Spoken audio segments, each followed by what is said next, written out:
Comrade Surendra Pandey चितवनमा आउनुभयो। उहाँले पनि बाटो भण्डारा मालेको बाटोदेखि विभिन्न खालको पुल बाटो निर्माणमा काम धेरै गर्नुभएको छ। त्यो बिचमा मलाई प्रदेश सभा सदस्य बनाएर पार्टीले मन्त्रीको चाहिँ अवसर दिनुभयो। त्यतिखेर मेरो कार्यकालमा पनि धेरै कामहरू भएको छ। त्यहाँको जनता के भन्थ्यो भने तपाईँ चुनावमा भोट माग्न आउनुभयो, तर हामीलाई अरू कुरो केही होइन, कम्तीमा पनि मानव र वन्यजन्तु बिचको द्वन्द्व समाधान गर्न हामीलाई लोथरदेखि सौरासम्मको कङ्क्रिट वाल निर्माण गरिदिनु पर्यो भन्ने उहाँको माग थियो। त्यो सम्पन्न भएको छ। त्यसपछि हामी त्यो पछिल्लो चरणमा 79मा कमरेड जेएन थपलिया जगन्नाथ थपलिया चाहिँ प्रतिसभा संसद भएर अर्थमन्त्री हुनुभयो 2 पटक। अहिले संसदीय दलको नेता हुनुहुन्छ। उहाँले पनि धेरै काम गर्नुभएको छ। यी सबै नेताहरूले गरेको कामहरू, अधुरो रहेका कामहरू सम्पन्न गर्ने, बाँकी कामहरू दीर्घकालीन रूपमा रत्नगर, खैरानी र राप्तीलाई त्यहाँको जनतालाई समृद्धसँग जोड्ने अभियानमा विकास निर्माणको कामहरू, चितवनलाई पर्यटकीय गन्तव्यको थलो बनाउने, सौरा बचाउ अभियान चलाउने र पर्यटनलाई तपाईँको सौरालाई अन्तर्राष्ट्रिय पर्यटक स्थलको थलो बनाउने र पहाडमा रहेको कतिपय बाँझो जमिनहरू छ, हामी सबै पूर्वाधारहरू निर्माण गर्छौँ। त्यो पूर्वाधार भनेको बाटो हो, पानी हो, बिजुली हो, यस्ता कुराहरू सबै व्यवस्थित गरिसकेपछि पहाडको डाँडा पाखा सबै चाहिँ उत्पादनमुखी काममा पनि लगाउने अनि पर्यटनलाई जोडेर त्यहाँ चाहिँ तपाईँको रोजगार सृजना गर्ने अभियानमा लाग्ने, त्यो हिसाबले मेरो उम्मेदवारी हो। तपाईलाई जेपी भेटवाल पछिको त्यहाँको चाहिँ एकदम लोकप्रिय नेता, विकासवादी नेता भनेर पनि चिनिन्छ। अहिले चितवनवासी, चितवन क्षेत्र नम्बर 1 का नेताले चाहिँ, जनताले चाहिँ कस्तो नेता छान्नुपर्छ? यहाँ सिंहदरबार जलाउने नेता छान्छन् कि फेरि विकास गर्ने सिंहदरबार बनाउने नेता छान्छन्? यसमा तपाईँ विचार के छ? चितवनको जनता के भन्छन् भने क्षेत्र नम्बर 1 को जनता अब यी सबै उम्मेदवारहरूमध्येका असल उम्मेदवार दावा दर्जे लामा, त्यस कारणले उहाँलाई हामी यसपटक भोट हाल्छौँ भन्नेमा उहाँहरूको भित्री मनमा, छलफलमा, चिया गफमा हरेक ठाउँमा उहाँहरूको चाहिँ छलफलमा यो कुरो भइरहेछ। यो त तपाईँको मैले भन्ने कुरा होइन, तपाईँहरूले सुन्ने, बुझ्ने, पत्रकारहरूले बुझ्ने, अध्ययन गर्ने कुरा पनि हो। र तपाईँको चाहिँ मैले अघि नै भनिसकेँ, जलाउने कि बनाउने भनेर। हाम्रो काम त तपाईँको बनाउने मात्रै हो, जलाउने भनेको थाहा छैन।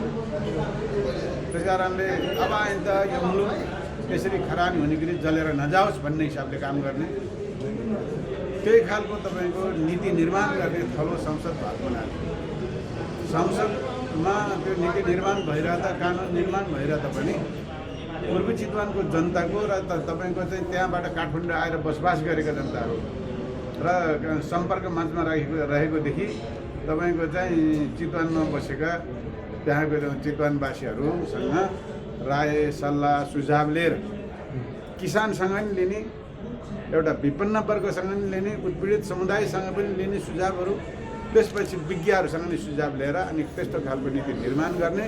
त्यो नीति निर्माण गर्ने कुरामा चाहिँ तपाईँको पार्टीलाई सुझाव दिने, पार्टीलाई पनि तपाईँको यो खालको नीति निर्माण गर्दा उपयुक्त हुन्छ भन्ने राय, सल्लाह, सुझाव, जनताको सुझाव अनुसारको राय पार्टीमा बुझाउने, आफ्नो भूमिका पनि त्यही ढङ्ग रहने र जनपक्षीय नीति निर्माण गरेर चितवन जिल्लालाई समृद्ध चितवनसँग जोडेर देशकै टप चितवन विकासमा समृद्धको चाहिँ तपाईँको फर्स्ट चितवन भन्ने बनाउने अभियानमा मेरो उम्मेदवारी हो। तपाईँको चाहिँ 74 को चुनावमा तपाईँ प्रदेश संसद पनि जित्नुभयो चितवन क्षेत्र नम्बर 1 बाट, त्यसपछि मन्त्री पनि हुनुभयो 3 वर्ष जति। अब तपाईँको जितेर कुनै दिन मन्त्री हुनुहोला, संसद हुनुहोला, नयाँ योजना, युवा लक्षित योजना चाहिँ के छ? महिला लक्षित योजना, युवा लक्षित योजना, बुढाबुढी वृद्धको योजना चाहिँ के छ तपाईँको? मैले भनिसकेँ अब वृद्धहरूलाई सम्मान गर्ने योजना त तपाईँको नेकपा एमाले वृद्धहरूले वृद्ध भत्ता सुरु गर्दै आएर अहिलेसम्म खाइरहनु भएको छ भत्ता। र अझै तपाईँको वृद्धहरूलाई तपाईँको सम्मान गर्न तपाईँको चाहिँ हामीले नीति निर्माणमा त्यहाँ जोड्ने हो, कानुन निर्माणमा जोड्ने हो वृद्धहरूको सम्मानको लागि। र तपाईँको विदेशमा भएका युवाहरूलाई स्वदेशमा मैले अघि पनि भने उत्पादनमुखी काममा जोड्न लगाउने, उद्योग धन्दा, कल कारखानाहरू स्थापना गर्ने, रोजगार सृजना गर्ने। त्यसबाट के हुने भयो भन्दाखेरि विदेशमा पलायन भएको युवाहरू स्वदेश फर्केर आउने भयो। अनि त्यो लगानी गर्नको निम्ति चाहिँ राज्यले के गर्ने हो भने कम्तीमा पनि राज्यले लगानीकर्ताको लगानी सुरक्षित हुने गरी यसपालि जसरी भाटभटेनी जल्यो त्यस्तो खालको अवस्था आउन नदिने र कम्तीमा पनि विदेशमा रहेका स्वदेशमा रहेका तपाईँको व्यावसायिक मान्छेहरू पुँजी भएका मान्छेहरूले स्वदेशमै आएर विदेशमा तपाईँहरू गएर बस्नु भएको छ त्यहाँको ज्ञान सिप हासिल गर्ने र स्वदेशमा फर्केर आएर लगानी गर्ने र यही देश बनाउने देश निर्माण गर्न आउने भनेर उहाँहरूले अनुरोध गर्ने ल्याउने यही देशमा युवाहरूलाई रोजगार सृजना गरेर अगाडि बढाउने। त्यसले के काम गर्छ भनेदेखि रोजगार पनि भयो अनि छोराछोरी सँगै भएपछि त बाबुआमाको सेवा पनि पाउने भयो नि। यी सबै हिसाबले हुने गरी कामको प्लानिङमा अगाडि जोड्ने गरी मेरो उम्मेदवारी अगाडि। चितवन क्षेत्र नम्बर 1 को भोटरलाई जनतालाई तपाईँ अन्तिममा के भन्न चाहनुहुन्छ? पछि 21 गते चुनाव आउँदैछ, फागुन 21 गते, त्यहाँका चाहिँ जनतालाई तपाईँका भोटरलाई त्यहाँका चाहिँ जनताले के भन्न चाहनुहुन्छ? तपाईँ के सन्देश दिन चाहनुहुन्छ? चितवन जिल्लाको निर्वाचन क्षेत्र नम्बर 1 को जनता त मेरो जम्मै साथी। मेरो साथी कस्तो खालको साथी हुन्छ भने भर्खर जन्मेर हुर्किन थालेको सबै साथी, वृद्धहरू पनि साथी, अबुसराहरू पनि साथी, अबुभन्दा तलको भाइ बहिनी छोराछोरी पनि साथी। म चाहिँ सबैसँग मिल्ने मान्छे।